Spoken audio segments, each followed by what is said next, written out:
Cette leçon a été préparée dans le cadre du cours hybride Mécanique des matériaux 1 du programme de génie civil de l'Université d'Ottawa. Leçon 11.1. Déflexion et la méthode intégration directe. Plan de cours. Introduction. Facteurs qui contrôlent la grandeur des déflexions. Méthode pour le calcul des déflexions. Les hypothèses de base. Équation différentielle pour le calcul des déflexions. Conditions frontières de continuité et de symétrie. Et la procédure avec la méthode intégration directe. La leçon 11.1 est divisée en deux parties. La partie 1 va couvrir les points 1 à 5 et va donner une introduction générale aux déflexions. La partie 2 va couvrir la méthode intégration directe plus spécifiquement. Introduction. Lorsqu'une poutre est chargée transversalement, les charges externes produisent un moment fléchissant. Ce moment fléchissant produit un déplacement transversal des points le long de l'axe de la poutre et vont créer quelque chose qu'on appelle une déflexion. Alors voici une poutre qui est chargée transversalement. On peut voir qu'on a une forme déformée pour cette poutre.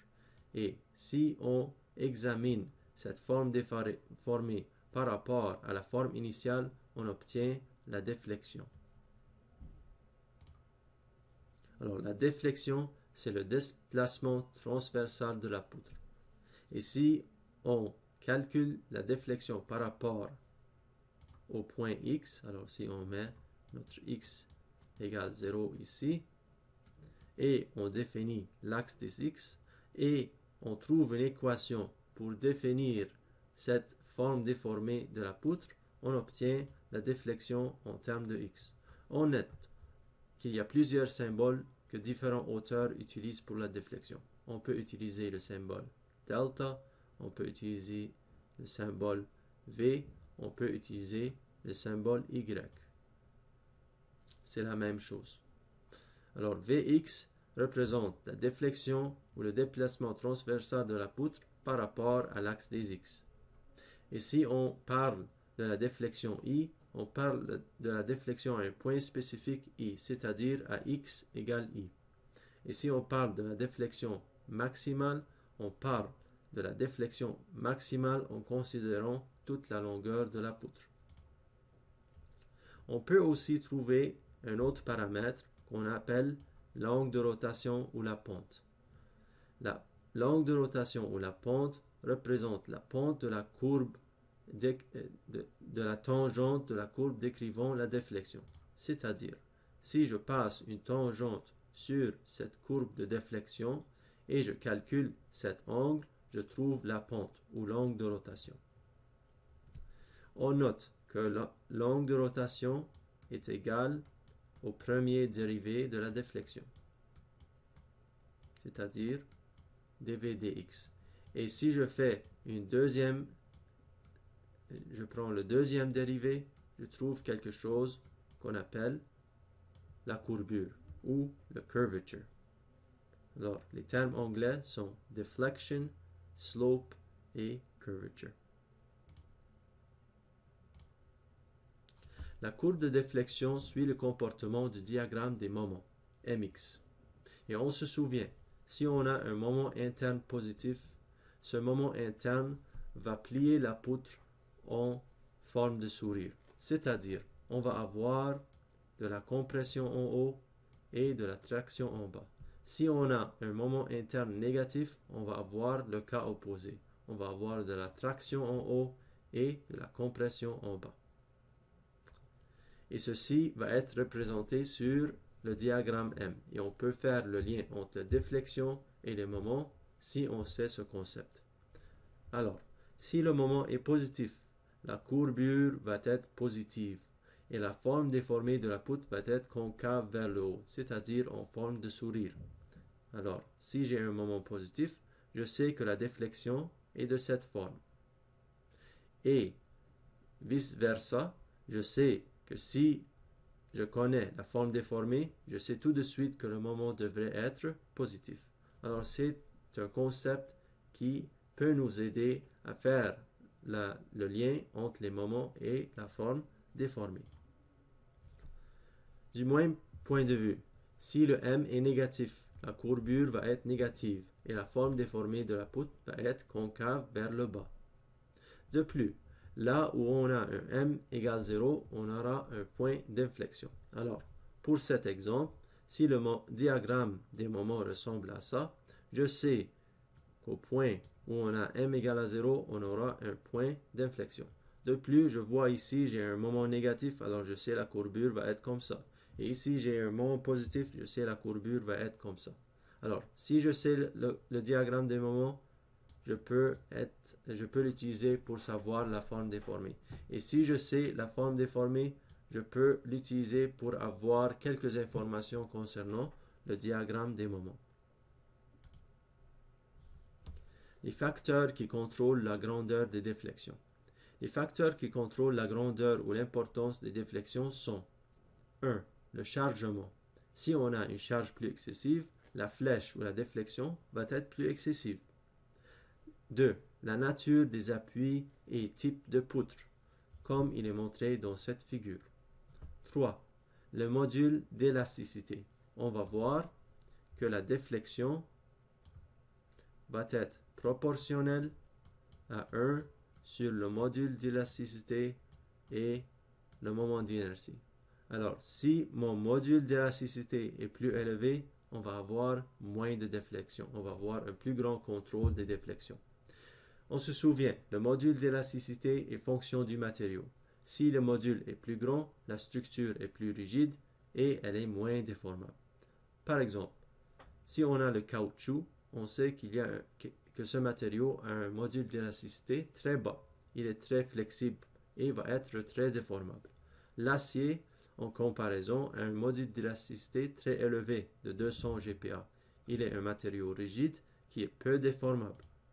Alors, si je prends une poutre de 5 mètres et je fais une poutre en caoutchouc, même si je n'ai pas de charge, on va avoir une déflexion qui est excessive due au poids propre du caoutchouc. Si j'utilise maintenant une poutre en acier, je vais avoir une petite déflexion à cause du grand module d'élasticité de l'acier. Si j'utilise un autre matériau, comme le bois, et j'applique la même charge, je vais avoir une déflexion plus grande car le module est beaucoup plus petit que celui de l'acier. 4. Le moment d'inertie. Si on se souvient, le moment d'inertie est fonction de la section. Si le I augmente, la structure est plus rigide et moins déformable. Comme on a mentionné, la déflexion va être inversement proportionnelle au module et au moment d'inertie. Alors si j'augmente le moment d'inertie, je vais avoir moins de déflexion. Pour illustrer ce point, voici deux poutres. Une est faite d'une section solide et l'autre est faite avec une section vide. Les deux ont la même aire, cependant la deuxième poutre a un moment d'inertie qui est beaucoup plus optimisé et qui est plus élevé. Dans ce cas, on va avoir moins de déflexion. Ainsi, on utilise le terme rigidité en flexion pour le terme EI, parce que c'est un facteur qui contrôle les déflexions. Méthode de calcul des déflexions dans les poutres. Il existe plusieurs méthodes pour calculer les déflexions élastiques dans les poutres, dont la méthode intégration directe ou double intégration, la méthode fonction de discontinuité, la méthode moment d'air, la méthode poutre conjuguée, etc., etc. La leçon 11.1 couvre la méthode intégration directe ou double intégration et la leçon 11.2 couvre la méthode fonction de discontinuité. Et vous allez voir les autres méthodes dans vos autres cours qui vont suivre. Hypothèse de base. Pour le calcul des déflexions élastiques, on suppose qu'on a un comportement linéaire élastique, c'est-à-dire la loi de Hooke est encore valide. Cette loi qui lie les contraintes et les déformations linéairement et élastiquement est encore valide. C'est-à-dire, après le déchargement, la poutre va revenir à sa position initiale. Si on a des déformations permanentes, les méthodes qu'on va voir ne sont pas complètement correctes. Deuxièmement, on néglige les déflexions dues au poids propre. Ces déflexions existent, mais on les ignore car elles sont petites comparées aux déflexions dues aux charges externes.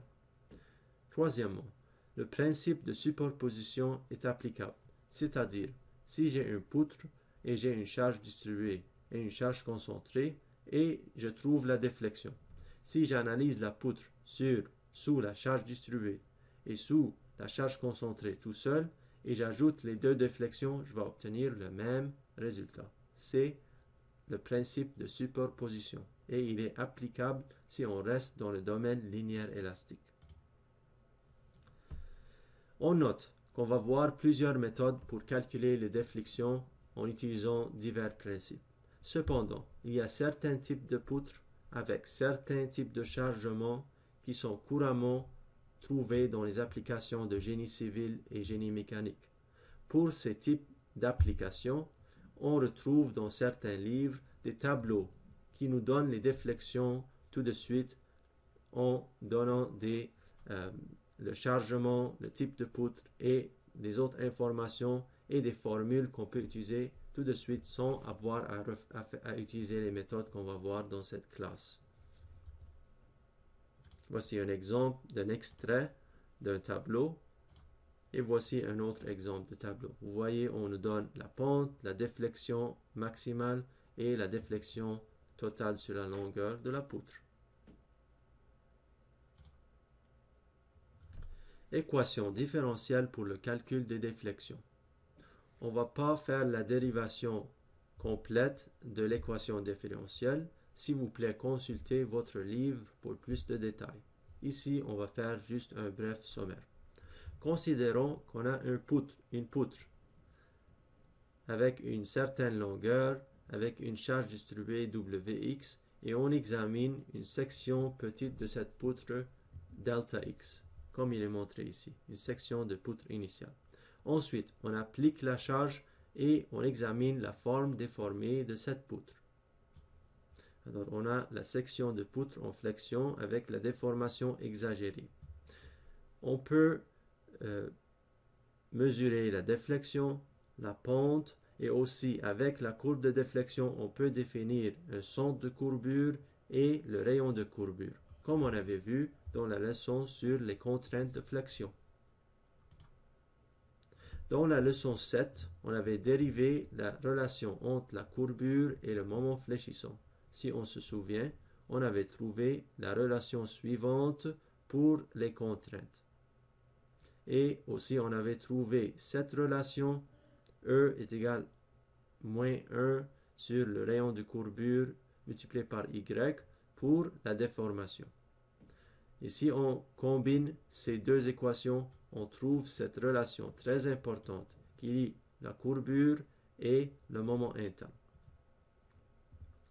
Si on consulte un livre d'algèbre, on trouve que la courbure peut être définie par l'équation différentielle suivante. Pour une poutre typique, le dV dx est très petit. Alors, on peut donc ignorer cette partie de l'équation, où on a le carré. Ainsi, on a cette deuxième relation importante pour la courbure. Si on combine les deux équations, l'équation 1 et l'équation 2, on obtient l'équation différentielle de déflexion.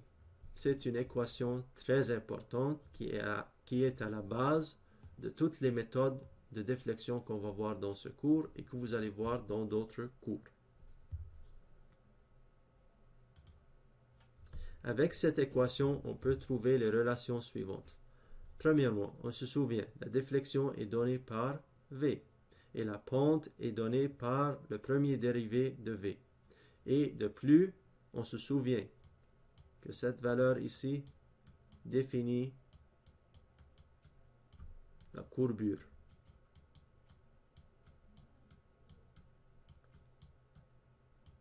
Ainsi, cette équation lie la courbure. Elle nous dit que la courbure est égale au moment x par rapport à x divisé par EI.